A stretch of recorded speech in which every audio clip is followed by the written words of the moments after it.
Hello everyone. Today again we are going to discuss the yesterday sum. In yesterday video we discussed how to prepare an asset account with an example. Now the same sum, the same example, but in today's video we will discuss how to prepare depreciation account. So first of all I want to show you the yesterday sum, like an asset purchased on 1st January 18 worth rupees 1 lakh and its scrap value is 20,000. Estimated life is 10 years.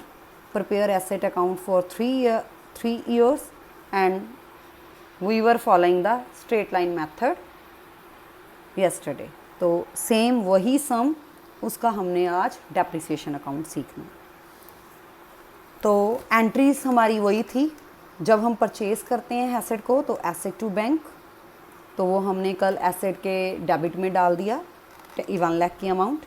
जब हमने depreciation charge किया तो entry इस depreciation account debit to asset, तो कल हमने asset account के by में डेप्रिसिएशन लिखा, but now today we are discussing depreciation account.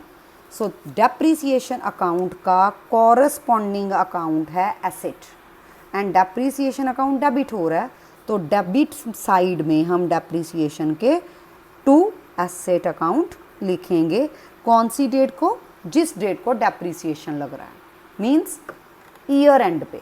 3 years थे हमारे कल के क्वेश्चन में, 3 ईयर का हमने एसेट अकाउंट बनाना सीखा था, तो 3 इयर्स का ही डेप्रिसिएशन जो होगा वो चार्ज होगा डेप्रिसिएशन अकाउंट में।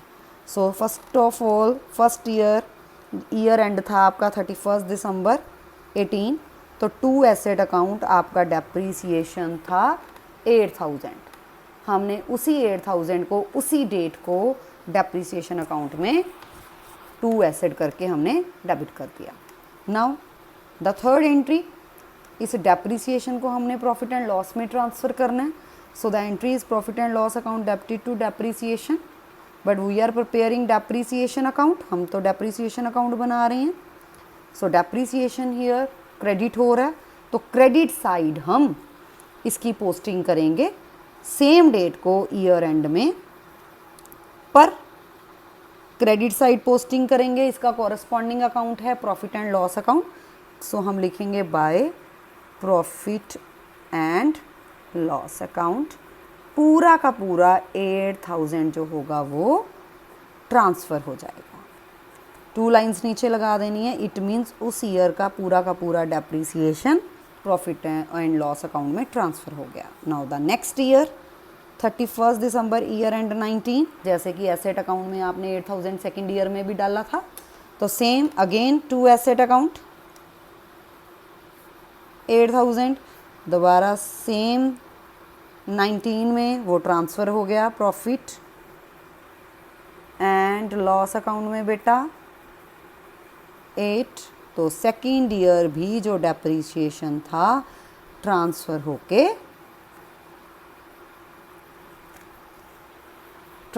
गया। सो 2 लाइंस क्योंकि साथ के साथ ट्रांसफ़र हो गया। अगेन थर्ड ईयर 3 इयर्स का बनाना था, 20 not 19 now 20।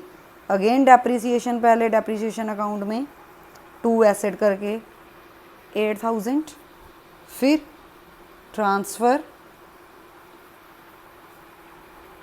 Profit and loss account, तो थर्ड ईयर भी हमारा कंप्लीट हो गया।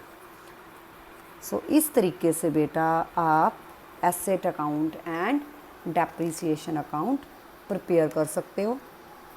आई होप आपको without any addition and without any sale of an asset जो है सिंपल क्वेश्चन अच्छे से क्लियर हो गया। बस एक ध्यान रखना है बेटा जी, if rate of depreciation is given, in that case आप डेप्रिसिएशन का रेट अप्लाई करोगे वाइल कैलकुलेटिंग डेप्रिसिएशन, तो आप cost minus scrap upon life करके डेप्रिसिएशन नहीं निकालोगे अगर दोनों चीज़ें गिवन है। अगर आपको सिर्फ रेट गिवन है तो रेट लगाओ, अगर सिर्फ आपको life, cost and scrap given है तो ये लगेगा फॉर्मूला, बट अगर दोनों गिवन है क्वेश्चन में then you will calculate the annual depreciation by using rate if the question is silent. Till then, bye beta. Now in tomorrow's video we will discuss the new concept, that is addition to an asset under straight line method. Thank you.